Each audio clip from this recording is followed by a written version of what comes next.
And what's up? What's up? Welcome in. GC Live. Wes Mitchell here. He is GC Chris Clark in the house and ready for, dude, Chris, we have a jam-packed, slammed show today. I don't even know if we have time to get to everything. So before we start trying to get to everything, got to tell everybody real quick, our good friend, our dude, Clint Hammond, by the way, named, I didn't know they had mortgage awards, but they do. Named one of the top producers in the entire country this past year as far as mortgage originations. Give Clint a shout, 803-771-6933, clinthammond.com. If you're in the market for a new home, or if you just want to refinance, save some money, then spend your extra, you're going to save like hundreds of dollars, spend $10 of it on Gamecock Central. We'd love for you to do that, but definitely Clint will save you some money. Give him a shout, 803-771-6933, clinthammond.com. This is one of those days, Chris, where I almost actually need show notes. Every now and then, we actually plan a show. Yep. This one, not completely planned, somewhat planned, though. But, dude, you got decision day for Braden Davis, which we're going to talk about that a bit. We, of course, record the show live at about 2 o'clock every day. So, depending on when you're listening to this on the podcast, if you listen to it, maybe it's already Saturday, Sunday. This may be outdated by then, but we're going to tell you what we know leading into his Instagram Live announcement, which will be at 6 o'clock on Friday night. We do already know Jaycee Horn, top 10 pick, Carolina Panthers, the number 8 overall pick. Maybe a little bit earlier than people thought he was going to go, but certainly in the range. I think this is the early part of the range that people saw Horn possibly going. Panthers go ahead, scoop him up. Not only the first DB taken, but the first overall defensive guy taken in the draft. So South Carolina continues that trend of having first-round draft picks. We'll talk about that a bit. Doan Staley, just an absolute star on the recruiting trail. We're going to talk about that, what that means, and some big picture stuff there. I have some thoughts. South Carolina baseball. It seems like every single week, Chris, use the same headline, Premier SEC battle, another top 25 matchup on the road. I've been to Ole Miss's baseball stadium before, y'all. One of the coolest atmospheres in the entire country. Tough atmosphere, too. So we'll talk about that. Colin Taylor going to join us in about 25 minutes. And I'm sure I even forgot something because I should have written it down. But, Chris, we got a ton of stuff to get to, man. It's packed, man. It is packed. I'm impressed you got to, and you're right, we're probably forgetting something. I'm impressed you got to all that. I would have forgotten something, especially with the fog, the post-stomach virus fog that my brain is still in right now. But, yeah, it was cool stuff, man. Where are we going to start? Jaycee? Well, are you so that's when I was doing the headlines, I was like, I don't know what's the, we're generally a recruiting oriented website. Yeah. It's always big when you might land your quarterback for the class. But if you have a top 10 pick, I mean, unless I'm mistaken, I believe Steve Fink said this is the highest pick for a South Carolina player since Jadeveon Clowney went number 1 overall to the Texans. So that's always a big deal. Not to even mention the fact the rest of the draft continues tonight and into Saturday, where we expect, 4 additional Gamecocks to potentially get drafted. I believe is sort of the number that is most likely. You never know. A guy may slip back and fall into that like undrafted free agent range, or a team may just take a chance on a guy. You never know. But I think that's the number I've sort of circled in my brain. So I don't know, man. You take it away. Where do you want to start? Yeah, let's just start with Jaycee Horn since we started going there. And, like everyone else, I was watching the draft. I love watching the draft every year, regardless. But knowing that there was going to be a Gamecock in the first round, which is full expectation, I think that was, another reason to tune in and watch even more closely. And so we sort of knew going in. Jaycee Horn, I mean, he put a lot of great stuff on tape during his college career.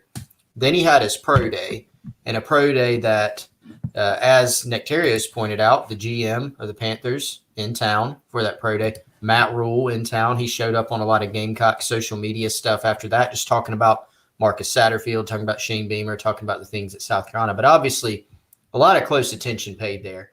Matt Rule last year with the Panthers, their emphasis was on defense in the draft, and they came out swinging this year with the defensive pick first time. It was sort of this thing of, are they going to take Justin Fields, quarterback, or are they going defense? And I was actually watching the NFL Network version, Wes, and Ian Rappaport came on right before the Panthers pick and said, this is either going to be Fields or Jaycee Horn. And I was like, wow, okay. Because it's been this battle between Horn and Patrick Surtain of Alabama, who I think went directly after Horn, right, the very next pick. And those two were sort of 1 and 2, and it depended on, which team may prefer which.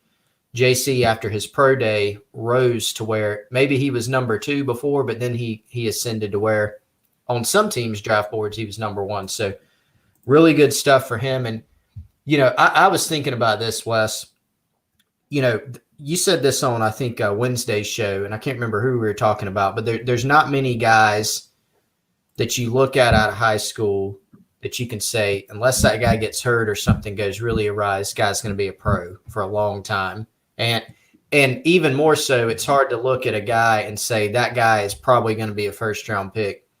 Jaycee Horn is one of those guys that, I'm going to be quite honest, I did think that. And there's been, I've missed a lot of evaluations over the years. Maybe some you get right, maybe some you're about 50-50. But for my money, JC is one of the best defensive backs I've scouted to where I go, that guy's going to be a pro. He's special. I remember the other one I thought of was Jalen Ramsey. I saw Jalen Ramsey, I think, at a Rivals camp in 2013, 2014, something like that. And you could just tell. And so he did a great job, developed pro mindset. So really cool to see him go to the Panthers. Wes, we follow the Panthers, so pretty cool for us seeing a guy we covered in college now going to NFL team that we watch most weekends. Yeah, and man, I think that the thing about JC that I also love about JC is that he's really never changed. Like, he has been the same guy, since basically high school. I mean, I think both from a professional standpoint, like, this is a guy, when kids get on campus, we start to hear, hey, watch out for this guy, watch out for that guy. This guy has excelled. All you heard about JC from the moment he stepped on campus was that he arrived with a professional mindset. And, I think that continued throughout. And the guys know. I mean, and when I say the guys, I mean his teammates. They see who's putting in the work. They see who arrives with this mindset of, oh, I'm like bigger than the program.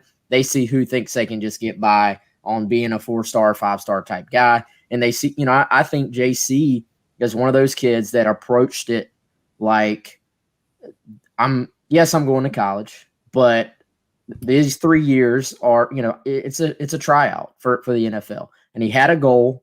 He knew what it was going to take to get to it. He has the NFL bloodlines. And you know what, man, these I'll call them NFL kids, the kids who have grown up around it. They know what it means to put in enough work to get by versus to approach it like an actual job. And, and that's not to say Jaycee Horn doesn't love football, because I think he does, but he also, the way he approaches it is it's almost like a formulaic way of saying, I know this is the path to get here. And he's done that from the very beginning. And as someone who had an absolutely awful GPA my first semester of college, who was just going for the college aspect, I respect that immensely, that somebody could go and just be like, boom, boom, boom, mature beyond his years, but has really not changed as a person in my experience. This is a kid that when he got the All SEC, one of the freshman All SEC awards, he was just laying in the back seat of his car because he had no need for this silly, award, whatever. I'm going out to try to be better. I bumped into Jaycee one time when he was like a sophomore, and he, remembered me from recruiting interviews, said, "What's up? How you been?" I reached out to him on draft day just to say, "Hey, good luck tonight, man." Responds immediately, "Thanks, man. Appreciate you." Like the fact that a lot of guys get the attention he gets, and it's very hard not to change who you are when that happens. But Jaycee has sort of stayed true to who he is through this entire process. And there's something to be said for that, I think. And there's something to be said for a guy who now will go get all this NFL money, get all this NFL fame. And if you are the Panthers or whatever team happened to be drafting him, in this case, the Panthers, Chris, you're not worried, oh, I'm going to give this guy this paycheck and I have to worry about him sort of just, forgetting who he is. He's going to stay the same. I think there is immense value in that part, that aspect of this as well. Yeah, I mean, he's a very driven guy, and he's someone that's he's really motivated by being the best, right? I mean, leading up to the draft, Jaycee would say a lot of things, retweet a lot of things on social media, whatever it may have been, about him being cornerback 1, right? And that's what ended up happening. He's the first defensive player taken, the first cornerback taken. So he's not going to be satisfied with, obviously his dream was to be a first-round pick. If you're a player, you want to be the first player at your position taken in the NFL if you have that type of mindset, which he has. And so he accomplished that. But now he's going to be, all right, I want to go be Rookie of the Year.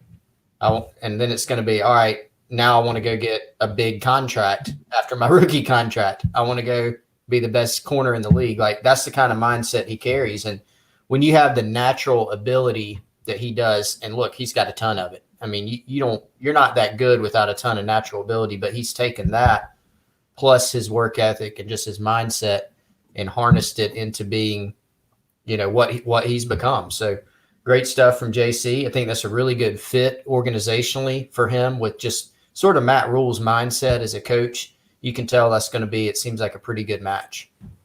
Gamecock Russ bringing up the seatbelt, the little thing that Jaycee does.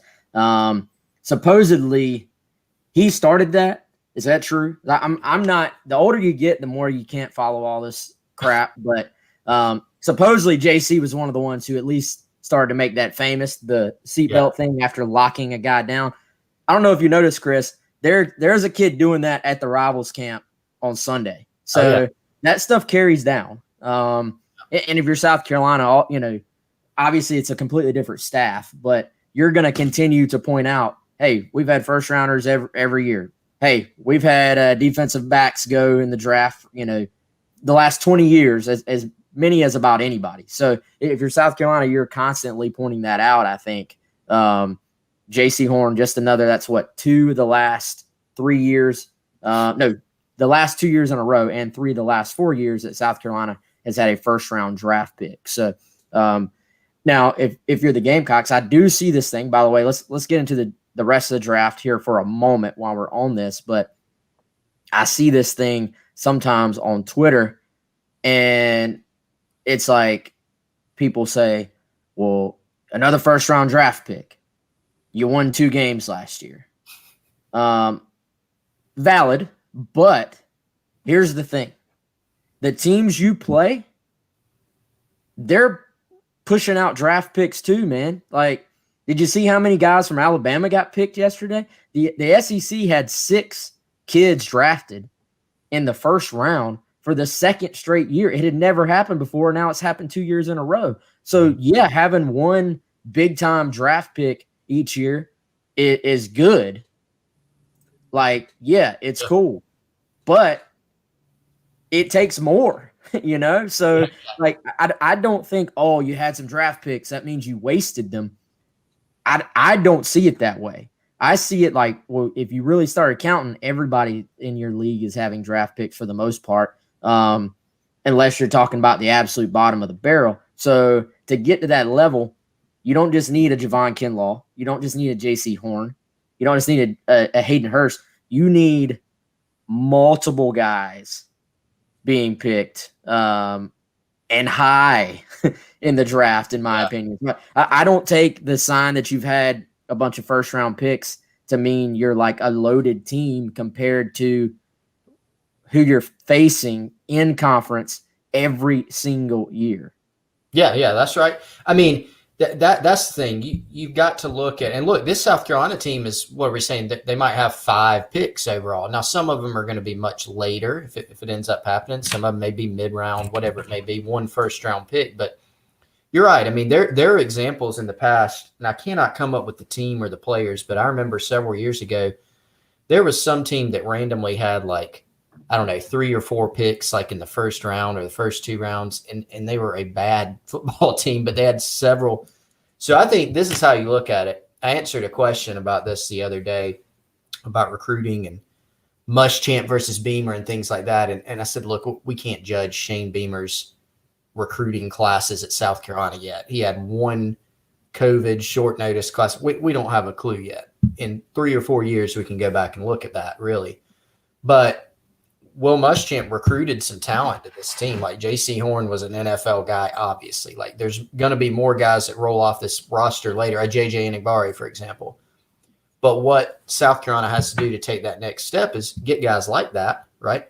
But then, like you said, they've got to fill out the next half of the roster, the back half of the roster, to where, you know, a team like Alabama, Wes, that you mentioned, they're great at the top, but their 85th guy is better than a lot of guys 22nd, you know? And so that depth, having a higher hit rate, you know, on the back half of your roster, not having as many holes. Like these are the types of things you have to hit in recruiting. And with that, it's going to come, you know, more draft picks sprinkled throughout. But yeah, you need really good guys up top, and then you need the rest of it as well. So as this thing continues, I believe, 7 o'clock tonight is when the draft continues, then noon on Saturday for a long day on Saturday. But Chris, where are we at right now, in your opinion, as far as Shi Smith, Ernest Jones, Darius Hutchinson, Izzy Mukwamu? I mean, those are the 4 I think we all have our eyes on. Anything new there, or what are you thinking as far as those guys? What's the chances of them hearing their names tonight? Yeah, I think probably the 2 guys that would probably be the safest bets, and I'm not even saying we will hear him tonight, but it seems like Ernest Jones, you know, after Pro Day, he put up some good numbers. He's got some buzz. Again, watching NFL Network last night, Ernest Jones was in Daniel Jeremiah's top 100, I think, maybe somewhere in the 70 to 90 range. Can't quite remember. So he's out there. Shi Smith is a guy that's out there that has always had sort of a bigger range on him. It's thought that maybe more of a mid-round guy as opposed to a second-rounder, but tested pretty well, put some good stuff on tape. Those are probably the next 2. Again, once you get past the first round, it becomes a little bit more of a crapshoot, especially the later you get. But those 2. And then, you know, day 3 could be either of those guys still, right, if they don't go tonight. But you've got Darius Hutchinson on the O-line out there, Izzy Mukwamu, who's been sort of polarizing in the sense of it's been tough to project him. Some people think mid-round's the best case, later round, maybe not at all is even one scenario, which may surprise some people, but that has been thrown around. And the guy to watch, Wes, there's a sleeper. I'm not saying he'll go. If I had to like gun to head type of thing, I'd probably say priority free agent, but has a chance to sneak in very late is Adam Prentice. Draft pool smaller this year, harder to find fullbacks. Prentice is a guy that teams like a good bit. And so not saying he'll go, but watch for him very, very late, maybe day 3. If not, he's going to have a chance as a free agent. Yeah, and as you pointed out to me, man, to reiterate here, the draft pool is much smaller just from a quantity of guys who are available than it was last year, I believe, than most of your average drafts. So that that's sort of, we always try to compare one draft to another as far as where a guy is picked and stuff like that. But it's just a little bit different when you start getting to the depth of the draft towards the end. So maybe some surprises. You certainly, for those guys individually, you hope there are some surprises, and maybe some guys get drafted that we're not even talking about, not even expecting. Let's go. Like I said, we're going to have Colin Taylor joining us a little bit later on, probably in about 10 minutes, to talk about this big Ole Miss baseball series. So let's get into Braden Davis, 4-star quarterback, basically South Carolina's priority target at quarterback right now, announcing at 6 p.m. Friday, that is today as we're recording this, on his Instagram Live. So if you are an IG person, and actually, from what I've seen, you don't even have to be an Instagram person. You don't have to actually have an account on there. If you do, it's very easy. Just go to @_Braden Davis, all one word. Or you can actually just go on your browser, Instagram.com /_ Braden Davis. And I believe you'll be able to hit his little story there and watch it live as it happens, 6 p.m. Chris, obviously a big night for South Carolina if they can get this done, if it happens. Relatively quiet, I feel like, as far as Braden Davis's camp goes. Some guys, even if they try not to let the word leak out, it inevitably happens. Right now it is 2:23 p.m. I don't get the sense there's been a definitive word given out. Sometimes, actually a lot of times, a kid will be like, "Hey, I'm coming, coach." I think it's kind of a cliche at this point, but cautiously optimistic maybe is the vibe I get around the South Carolina program. Is that accurate in your mind? I don't think we can sit here and give the fans here the little wink, wink, hey, it's going to definitely be okay. I think I would lean to South Carolina, but I think we're all kind of at this point waiting to see. Yeah, and I'm with you exactly on that, and the signs pointing that way, but no, firm 100% where you can give that wink like you said it. And I'll add to that, the expectation, talking to some folks that cover some of the other programs that are on Davis's list. He's got a top 7. I can't remember all of them off the top of my head, but Georgia Tech, West Virginia, Stanford on there.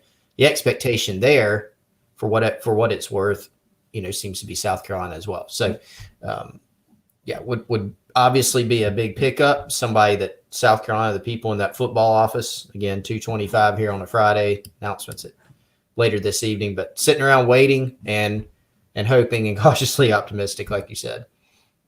So, I think, Chris, let's talk about what this would mean. I think, and obviously if South Carolina gets the good news, we'll have more later on. We'll probably go into a little bit more depth. And we've talked about Braden quite a bit after he got the offer, after the sort of virtual visit as well. We've talked about what his game is, what he would mean, but let's sort of reiterate it here. I think first and foremost, one of your best available targets at quarterback as far as the rankings go. He's actually a pro style quarterback on Rivals.com. I look at him as a pass first kid who can also run it. I actually, this is a completely different discussion, probably an off-season discussion. I think pro style and dual threat as categories is outdated and that we need to update that entire idea. But point being, he is a top 15 pro style quarterback in the country, according to Rivals. Technically the number 14 pro style quarterback in the country. He is the highest available pro style quarterback in the 2022 class right now. If you add in the dual threat guys as well, he's basically the number 4 available overall quarterback. So, I tend to look at quarterback recruiting like this. If you can get a true, just like a Trevor Lawrence, yes, that's, all day. That's worth, that's the most valuable thing a college football program could get, would be a Trevor Lawrence or a Justin Fields type quarterback. For sure. There's 2 per class. Depending on the year, like that, those guys. There's not 1 per class of those guys, though. Well, I'm talking about elite difference makers. Elite difference makers. Yeah. Not generational guys. Yeah. future top 5 type picks. Right. You know, 1 or 2 a year. And then we'll see if how they rank, like when you start talking big picture, like in 10 years type thing. Yeah. Point being, if you can get like an elite difference maker, cool. Short of that, you've got to bring in a guy each year that has a chance, right? Yeah. And I look at Braden Davis, and you see, 6'5" kid, like you said, can move his feet, has the athleticism, has the intangibles. He's a worker. He's a sharp kid. He understands the mental side of the position, and he's in, like I said, he's in that like top 15 range. Rivals has him as a 4-star kid. You don't ever. There's no sure thing when it comes to quarterbacks, but you have to sign these kids and then try to bring them along and try to develop them. And at this point in the process, I think it would be invaluable to get a guy like Braden Davis on board because of the upside that is there. Yeah, and he's not going to be a guy that comes in and starts as a freshman. Probably not. I mean, that's not ideal for him, not ideal for South Carolina, but that's not what he needs to be if they land him. And so I totally agree with you that you want to sign that generational quarterback. If you can do that and the rest of your program's in pretty good to good shape, like you're probably going to take that next step. So South Carolina at some point probably needs to do that, right? That'd be fantastic. But when you get into that next pool, it's like one of my colleagues in the industry mentioned it today when we were sort of talking about Davis, is that, he's like, I would rather take that kid than take somebody who's 6'1" and whose ceiling is to be a number 2 or 3 guy. It's a good point, because is Davis ready to come in and play as a freshman? No. Does he have development that he needs to do? For sure. But you look at the physical tools and some of the growth that he's had already during his career. He sat as a freshman because his high school team had a 2-time All-State guy. They weren't going to bench him. And then he has sort of grown. He's really only played, Wes, 1 full season. He played his sophomore year in Delaware. He transferred to Florida for his junior season and only played in 3 games because he got hurt. And so he's very still inexperienced, and he's playing most of his career in Delaware, which I hope Marshawn Lloyd doesn't hear this, but Delaware doesn't have as much talent as like a Florida or a Georgia or something like that. And even Davis's high school coaches mentioned this when I talked to him. So point being, development to do, yeah. But man, when you look at physical tools, there's a good bit of upside there to where if he develops, you could end up hitting a home run. We don't know yet, but like the physical tools are there to where he could turn into a really good player. He is a prospect for sure in my book, not a sure thing, but there's some intriguing stuff here. Yeah, and I think, Chris, for every guy we look at in the draft each year and say that Trevor Lawrence went basically he took like the Jadeveon Clowney path where he went from like elite recruit to elite college player to number 1 draft pick. The Justin Fields, who went from incredibly highly recruited guy to very good in college to high draft pick. For every quarterback that fits that mold, there's a guy who fits the mold that came in as the quote cliched high upside and then developed. And for every kid like that, there's one that came in with the same high upside and didn't develop and never gets drafted and never, and transfers, so and some of them transfer and then develop. So, I mean, quarterback recruiting is as difficult as any. So it's kind of one of those things where you have to get enough. You have to bring in guys with the upside in the first place and try to do what you can to develop them. So obviously that's what South Carolina is trying to do here with Braden Davis. We'll all find out a little bit later on. That'll be 6 p.m. Our time here, Eastern time, Instagram live. And as promised, again, we're rolling right along. We got a ton of stuff to get to. We're going to bring in now Colin Taylor, GamecockCentral.com, beat writer, baseball beat writer, football beat writer. Today we're talking some baseball. Colin, broken record alert every single weekend. Premier SEC series for the Gamecocks, big SEC series for the Gamecocks. It never stops. I mean, this has been a grind for these dudes. And once again, we have a conversation where you would say this is a very big series for the Gamecocks. And the closer we get to the end, maybe the bigger they get it at some point. So what can you tell us about this weekend? Yeah, and stop me if you've heard this before, but South Carolina is about to face a guy that's going to be probably picked in the top 10 of this year's MLB draft in Gunnar. Fantastic name, all SEC name, in Gunnar Hoglund, who will pitch tonight for Ole Miss. But a team that hasn't necessarily put it together in SEC play. I mean, they're really good. They're 10-8, but they've lost 4 straight series. The pitching hasn't necessarily, from a depth standpoint, lived up to the hype, but it's a fantastic offense. They lead the SEC in all 3 slash categories: batting average, on base percentage, and slugging in SEC games only. Lead the league in hits, lead the league in runs batted in, led the league coming into this weekend in runs scored. Tennessee surpassed them last night because they started their season early.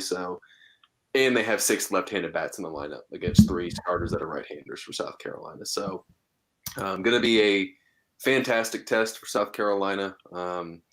South Carolina hung tough with Arkansas for the most part, but obviously couldn't win the series. Arkansas was just, they showed why they're the number 1 team in the country. And now it's a matter of, if you're South Carolina, can you rebound and get what will be a massively good RPI booster if you win the series on the road against an Ole Miss team that's ranked in the top 20 right now. Yeah, Colin, it seems like eventually, as South Carolina works its way through the SEC, they're going to run out of top 10 picks to face, but I guess they still have a few more. So dive in a little bit more to Ole Miss. So I was looking over their schedule. Really weird, because just like Arkansas, they played a few Texas schools who are now highly ranked at the beginning of the year, actually beat those guys. But like you said, they've lost several series in a row. Now, some of those, Arkansas, for instance, Mississippi State, really good teams, but actually dropped a series to LSU, narrowly avoided getting swept. So tell us about the pitching for Ole Miss. Is this an area that South Carolina could be able to exploit? Not only, Friday will be tougher, but maybe in the rest of the series as well. Yeah, I think if you're going to exploit the pitching, it's going to be the bullpen. You're going to have to go and delve into the Ole Miss bullpen. I mean, they're starting a guy. So Gunnar Hoglund, a projected top 10 pick, but Doug Nikhazy, I guess that's how you say his name, has a 1.81 ERA coming into this. Was a Team USA guy, threw I want to say a complete game 1 hitter, if my memory serves correctly, against Mississippi State. So yeah, it's going to be tough, those 2 guys, Friday, Saturday. But if you can chase them early, work some pitch counts, and get to that bullpen, you have a shot. This is a Ole Miss team with a team ERA over 4. They don't walk a lot of guys, but give up some hits, and they don't feel necessarily at an elite level. So there's some chances, if you're South Carolina, to put some pressure on them and try to chase these pitchers early. Because if you get into the bullpen, there's a good chance that you're going to be able to score some runs. Yeah, and you look at their schedule and their results, Colin, and like you said, you look at their starters ERA, and then you look at this was a 14-18 ball game against Arkansas, and it's kind of a disconnect. And but I think you're right. Without diving into it, that obviously means they're having some issues after the starters, are exited from the game. And I thought Arkansas last week did a good job of getting the game to their couple of studs in the bullpen. This Cops kid was freaking unhittable, it appeared. I saw the little Pitching Ninja Twitter account where they were showing the little cross section of the way his 2 main pitches go opposite directions. And so they did a good job, I think, of kind of keeping him fresh enough to then use him for multiple innings. I think you look at Ole Miss and it's like, okay, a lot of these just elite teams in the SEC, they have a guy or 2 at the end that just shuts you down. Ole Miss, maybe at this point, doesn't quite have that guy, it seems. Yeah, I mean, and I think so, and they have some good arms, but it hasn't come together for them maybe the way that you would have hoped. And if you're gonna give the edge, South Carolina's pitching definitely has the edge over Ole Miss. Ole Miss's pitching, and I'd say Ole Miss's offense has the advantage over South Carolina. So if South Carolina can pitch the way it did against Arkansas this past weekend, you feel really, really good about what they can do here in a series that's going to go a long way for both teams in terms of deciding which teams will get to host come June for this postseason. Colin, while I'm thinking of it, quick update on, team health, any lineup changes to anticipate, any moves that Mark Kingston may make. Start with Colin Burgess, because obviously there were some questions recently. Mark Kingston, I think, gave an update on what to expect from Colin.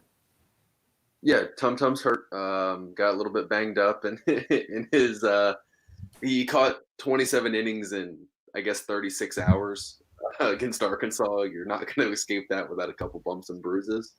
So he's just a little banged up. It's nothing that's going to keep him out for a long stretch of time, but enough to where they might want to rest him a little bit this weekend from a catching standpoint. So if that's the case, he did travel with the team. I wouldn't be shocked if Wes Clark caught tonight just to kind of keep Burgess fresh. But caught, and if Wes Clark catches, Josiah Seitler, who's dealing with a groin injury, will DH, and they'll move Noah Myers into left field, and you'll see pretty much the same lineup you saw against the Citadel, where Eister's in the 2-hole, and then you have Myers kind of hitting at the bottom of the order in that nine spot as your left fielder. Let's give Noah Myers a little bit of love here, Colin. Yeah. I mean, correct me if I'm wrong. When they signed him out of JUCO and going into last season, this was a guy that was going to lock down center field, maybe even be the leadoff hitter, I think, or was going to at least be a big part of what they do. I think he started maybe the opener this year, but then the kid has not played. He went from being firmly in the mix to Seitler comes on and becomes a guy that has to be in the lineup. He's the odd man out. All right, so, hey, buddy, you're on the road at LSU. We're putting you in late just to put down a bunt, and we bring you off the bench. You get the job done in a key moment. Then you finally get a start. It was midweek. We all know that, but my man hits the first home run of his career for a grand slam. Ended up being way bigger than we knew at the time. I think that I always respect the guy that hasn't really been a big part of what's been going on, gets an opportunity, and his last couple opportunities, he's made the most of it. Yeah, and I remember before the season started, because you kind of got the sense that Noah Myers wasn't going to be in the starting lineup just consistently at the beginning of the year, the way Brady Allen was playing, the way Brandon Wimmer was playing, and Andrew Eister, obviously. But someone told me close to the program, hey, keep an eye out. This Noah Myers kid, he's going to come up big at different times during the year. And if you're going to be a good team, you're going to need bench guys like him. And he battled, I think, a wrist injury, a hand injury earlier in the year. Obviously hasn't gotten playing time, but kudos to him because he's been a great clubhouse guy. I know it's a cliche, been a fantastic clubhouse guy, and just fought through it. And he's earned this opportunity if he starts tonight. Gives South Carolina some, much needed speed in the outfield. They don't necessarily have that with Brady, Josiah, and Eister as your 3 outfielders, but gives them some speed. And listen, it's not game 3 of a super regional on Tuesday night against the Citadel, but to hit a grand slam like that is big, and he's shown his ability to execute in big moments. And yeah, when he came in from JUCO, he stole, I want to say he was 77 of 78 in stolen bases before coming to Carolina. So this is a speed guy that if he's hitting for contact, he gives you a chance to put some pressure on the defense if he gets on base. Another big key's making consistent contact and getting on base when you know Myers. Yeah, good point. And about the just lack of ABs, going back looking through the stats, Colin, looks like he's only 15 at bats this season. So he's 2 of 15. There's 2 hits being a double and the grand slam the other night. So obviously just needs some more opportunities. Turning it back towards the Ole Miss series in particular, this is really probably the last question I got for you. You mentioned that this series could help set sort of the trajectory of things for either of these teams, but does it change? How much does it change for South Carolina just in terms of postseason outlook overall? If they could go take 2 of 3, or even if they could sweep versus losing 2 of 3 or getting swept, is it that big of a swing given how quality this Ole Miss team is? Yeah, I mean, it would be a massive swing if you could come out and take 2 or 3, not just take 2 or 3 from Ole Miss, which is I think right now number 16 in the RPI, but to do it on the road would probably send you into at least the top 7 or 8 of the RPI, and that puts you squarely in the hosting conversation with the NCAA set to announce 20 schools after the Mississippi State series that'll be in contention to host come June. So these next 2 weekends are pretty vital to make that first cut. And South Carolina, if you can win one of your next 2 series, you feel pretty good about your chances to host. And your RPI is going to be good enough to where you'll be able to host. And so this is big for both teams because Ole Miss is fighting for the same thing. And it's 2 NCAA postseason teams that are both in contention to host. So these are very evenly matched, and I mean it's going to be a lot of fun in an atmosphere that's going to have over probably 11,000 people there for most of the games. Colin, obviously there's always a trade-off when you're building a lineup, I think, unless, and my point being, if let's say tonight a Noah Myers plays, obviously you're taking maybe a step back defensively at the catcher's position. We've seen what Burgess has done there. I think he's been outstanding.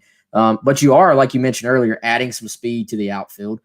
I think if you're a coaching staff, it's always good to have some options about how you want to play a particular game or series. For the most part, be it for guys not stepping up or some injuries. I mean, I guess Joe Satterfield's been like out for a while now with an injury. It's kind of just been the same guys that have played for the most part. If we're going to be really nitpicky, I thought a big difference between Arkansas and South Carolina was Arkansas's ability for their outfielders to like go make some big time plays. South Carolina, I distinctly remember like a line drive to right field that wasn't called on their end. The long fly ball to left field that wasn't caught in left center at the wall. Then I remember just Arkansas's left fielder making some great plays out there. So if let's say South Carolina has a Noah Myers out there, you mentioned a little bit of speed. Does that give them a little bit more of an outfield advantage that maybe doesn't exist with the other lineup, while obviously sacrificing, maybe a little bit at the plate? Yeah, I think I think you're 2/3 of the way there to your best defensive outfield. I think Noah Myers, Brady Allen, Brandon Fields in some combinations, probably just from an instinctive and speed and arm standpoint, is probably your best defensive one. But you'll have Brady and you'll have Noah out there, and you hope that helps you defensively rob some of these extra base hits, because Ole Miss likes to hit doubles. They like to get into the gap and make some things happen. So, I think if Noah Myers out there, you feel pretty comfortable about your outfield defense, especially left center, and then left field, left center, and then center field. And I know there's a question about Wes Clark. If he's not able to catch, you're probably looking at Connor Sino as another guy who could catch. My guess is they don't want to get to him just because he's a freshman, a young kid, and that atmosphere is probably insane. And after him is George Khalil, is your fourth string, your starting shortstop, is your fourth string catcher. So that's sit there and pray that Colin Burgess, number one, is healthy enough to maybe get a game in. But Wes Clark and Colin Burgess are your two catchers that you feel probably comfortable with the most on this team. Wow. I had no idea. I sort of want to see. I mean, I'm not wishing anything on anybody, but I kind of want to see Khalil catch. The No? 5'4" kid. Yeah. I think he can handle it. Yeah, he can handle it. Yeah, that's right. I mean, he's got soft hand. Like, just watching him at short, he's got soft enough hands to do it, can receive the ball well. I would hate to see what he looks like trying to block a ball, given that like wiry frame that he has. But it's going to be interesting if they can't get Clark or Burgess to go. But my gut says that one of those two will be catching all three games. Chris, you done or you got anything else, man? I'm good, man. All right, so final question here, Colin. What are your keys to victory, keys to this series? We talked about Thomas Farr quite a bit going into the last series, and he responded to anybody that sort of had some negative things to say about him. He I thought stepped up big time last week. So what's your big picture key for the Gamecocks this weekend, man? Yeah, it's going to be getting good starting pitching again. You need to be able to get off to some good starts, and Farr gave you that on Friday. Jordan was just okay, and Will Sanders obviously had he was good, but he was a freshman going up against maybe one of the best offenses in the country. You're going to give up some hits and some runs there, but getting good starting pitching because your bullpen is so fantastic that you feel pretty good once you get to the later innings in a close game, or if you have a lead. So good starting pitching is key number one, and then work good at bats. I mean, there are times during the season where this offense seems like it presses sometimes, and you see a lot of quick at bats that aren't necessarily as competitive as they can be. So that's something I'd like to see South Carolina do: work at bats, work pitch counts, and try to get into Ole Miss's bullpen, and then you have a better shot at plating some runs, because those first two guys they're throwing at you are going to be really, really tough to hit for the most part. Colin, great stuff as always, man. We'll see the live updates and the analysis there on GamecockCentral.com. Enjoy the weekend, man. We'll talk to you soon, okay? And by the way, I looked up the Baseball America top 10 mock draft. They will face four. As of right now, they have faced, after tonight, will have faced four pitchers in the mock draft in the top 10. Well, did you also happen to look up the scores from the Braves-Cubs series this week? I did not. I've been busy the last couple of days. Had to throw that in there. Colin, we appreciate you, man. Have a good one, okay? Take it easy, y'all. Thanks, man. Colin Taylor, Gamecock Central beat writer, checking in as he does most every Friday. Should be a fun series. Dude, it's almost old hat though. Like, top 25 matchup. Like that's got to help as a team though, because there is no added pressure. Like, another top 25 team on the road, crazy environment. So what? But anyway, so Ole Miss should be fun. This will actually, though, as I say that, probably be the best atmosphere they've played in this year. I think Mississippi's at 100% capacity. Could be wrong on that. But, dude, I actually, you may remember this. I had to fill in and cover the South Carolina Ole Miss series when Ole Miss was top 10 at Ole Miss for Gamecock Central back maybe 4 years ago or so, 5 years ago. Dude, those people throw down. Like, it is a party atmosphere. And in the outfield, they throw their stuff everywhere. Like, they throw their drinks. If you're in, dude, if so, real quick, if you're in the bullpen, apparently you get just doused with drinks while you're out there. So South Carolina was there. Y'all may remember this. This was Holbrook's last super regional team. So not the first team he had, but the year before everything went bad and, they made the change. They went in there. I think this was week 1, a SEC play, and they swept Ole Miss. And so South Carolina won game 1, South Carolina won game 2, South Carolina won game 3. Into the 9th inning of game 3, and South Carolina's about to finish off the sweep. And the bullpen dudes, I'm sure, have had stuff thrown on them all game long. Beer, I'm sure, probably getting called every name in the book. And I think my brain didn't create this out of thin air. I hope this really happened. But I swear, I'm looking out in the outfield, and all the guys still in the bullpen, as soon as out number 3 is made and South Carolina has completed the sweep, they all take all of their drinks and just go and throw them up into the stands over all the Ole Miss guys who had been talking crap to them all weekend, and then run back into the dugout to get on the bus and leave, basically. So it was kind of like a peace out, we're out, take some of your own medicine. But honestly, one of the coolest atmospheres in baseball. So if you're I think it's on SEC Network plus 2 of the games. I think the Saturday game is on SEC Network itself. So check it out. Should be a fun atmosphere. Should be another good game. And Kyle and Taylor will have all the coverage right there on GamecockCentral.com. As we hit our final topic for the show, I think we've hit everything we talked about. We have to talk about something we didn't know this was coming today. It comes, I guess, in the form of a bit of a surprise. But Dawn Staley has entered the Nick Saban realm of recruiting. Because this is not, y'all, this is not just you need to sign some difference makers. This is not just, well, you got to sign some difference makers and some depth. This is, I went to the Final Four. I still brought in the number 1 recruiting class in the country coming in.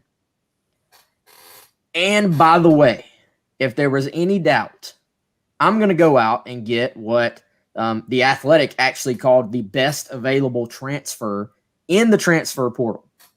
So South Carolina lands today, not just a commitment, but a signing of Camila Cardoso. Amazing name, by the way. Awesome sports name. 6'7", now the tallest player in South Carolina women's basketball history. And by the way, first team All-SEC, ACC Freshman of the Year, ACC Co-Defensive Player of the Year, averaged 13.6 points, 8 rebounds, and 2.7 blocks this past season as a true freshman. Guess what? This past season did not count against anyone's eligibility. She has 4 years of eligibility left. Guess what? She's eligible to play right away. So you bring in an instant starter to a team that has it's literally a Final Four. I was about to say a Final Four caliber team. No, it is literally a Final Four team. Everybody came back. So you have 10 plus McDonald's All-Americans on this team. And it's you knew Dawn Staley was going to recruit, but this is a completely other level, Chris. Yeah, it's almost a little silly. I mean, her like ratio of like high level, like 5-star or top 10 or McDonald's All-Americans, like you said, is just absurd. And so to return all 11 from that team, even people were wondering, will Lily Grissett come back? Well, she even came back. So you got all them. That would be good enough. If you had that team and you brought in like a decent recruiting class, or heck, even if you didn't sign anybody at all, you go, well, man, that's a good team. Watch out for that team for the Final Four. But then, like you said, number 1 recruiting class in the country, which includes, let me run through it real quick. The 2021 class, Raven Johnson, who's ESPNW's number 2 overall prospect. Number 2 through 4, Raven Johnson, Sanaya Rivers, Sanaya Fegan, all signed with the Gamecocks for the 2021 class. And then they reached all the way down to the number 14 player in the class with Bree Hall. And then they add this girl. So, yeah, a really great pickup. Rich get richer with that. I saw Cardozo off. She obviously did some great things in year 1, but in high school, I think she averaged like 10 blocks a game in high school, which would have been completely unfair for anybody to play against someone with her size and skill set. But yeah, they're recruiting off the charts for Dawn Staley. Well, I want to dive in for just a second, Chris, into how this has sort of maybe changed over the years, because I remember, so all right, Dawn Staley gets the job, right? Yeah. And she automatically, because she's Dawn Staley, she's able to land some difference makers, right? You have your Tiffany Mitchells, you have your girls that are, I mean, she was SEC Player of the Year multiple times, I think. So no, it's like, no offense to them. I'm not trying to say any of these girls were really good players, right? And then she gets Kelsey Bond, and everybody's like, whoa, that's like a national level player. But much like we're talking about, like with Carolina football, you have to get multiple of these difference makers. And obviously you get Asia Wilson, and she is the best player in the country when you sign her.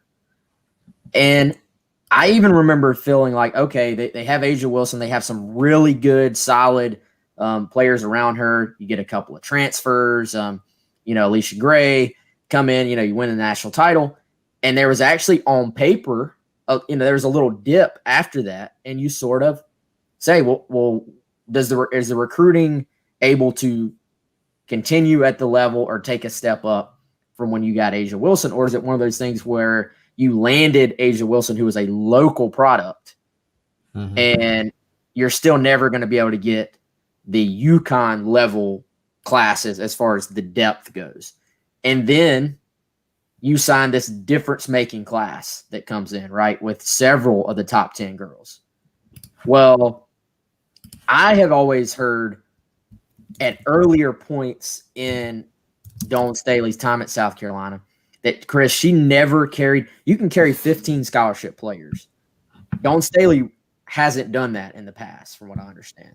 The reasoning was always that you can only play so many people at one time, and you can only rotate so many people in. So Dawn Staley did not want to sort of have some of these chemistry issues that you may have by having a bunch of players sit who have played and been the star player their entire life.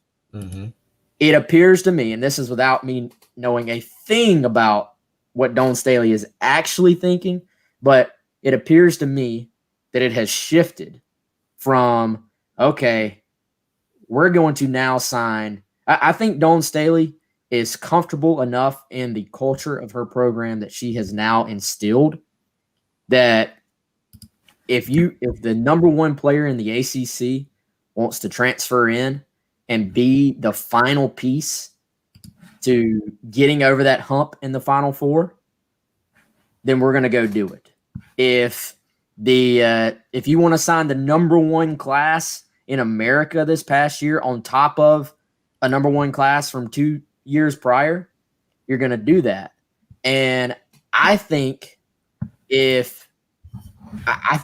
mentioned Nick Saban. It is to an Alabama level of when these girls come in, nothing is promised. You're not promised to be a starter. And you kind of get to the point where if you're a good enough program, some people would rather wait to play or even be the third or fourth or fifth option and compete for the big trophy as opposed to going and being the top option and not having a real chance to beat a South Carolina, a UConn, a Stanford, an Arizona now, the elite of the elite. So we've seen it change as far as getting some elite players. But now I think this is even deeper than that, Chris. Like your entire program and how it's built has changed because you're not just getting a couple of elite players.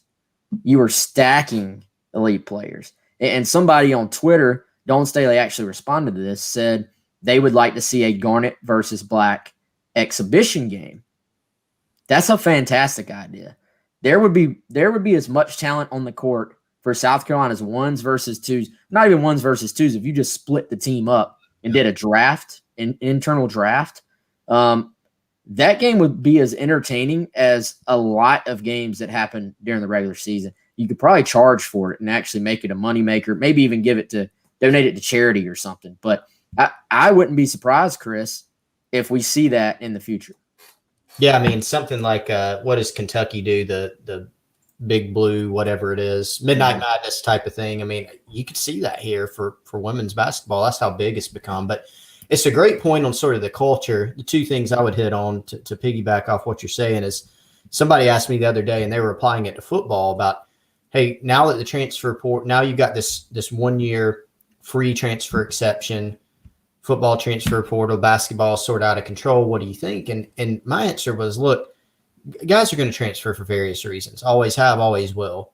Is there more of an impetus to do it now? In some situations, yes.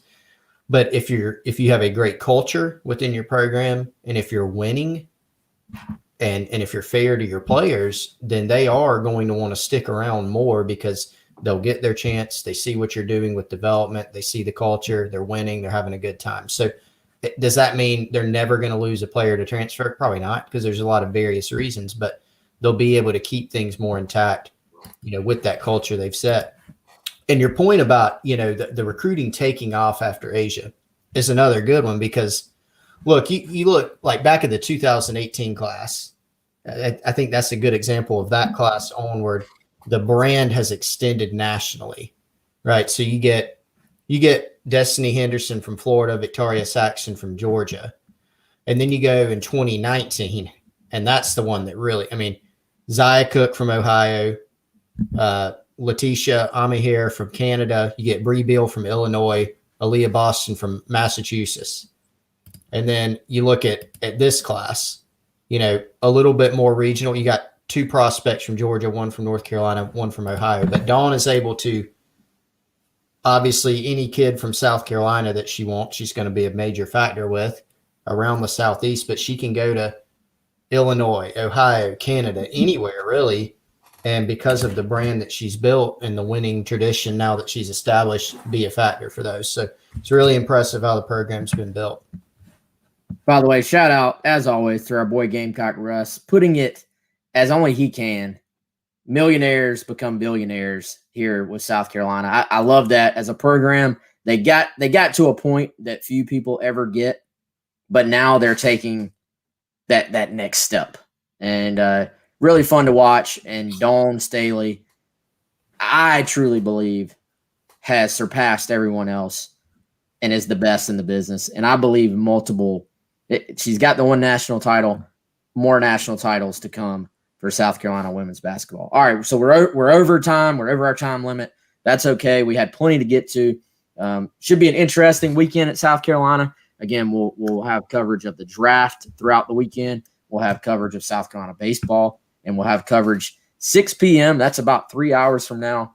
Braden Davis, South Carolina's quarterback target, will be announcing his decision. We'll see if it's the Gamecocks. And if it is, we'll, of course, have complete coverage of that with more breakdowns about what he's all about, how he fits in, maybe some stuff from his high school coach, and plenty more on GamecockCentral.com. For Chris, I'm Wes. Appreciate everybody for joining us. You'll have a great weekend, and we'll talk to you on Monday.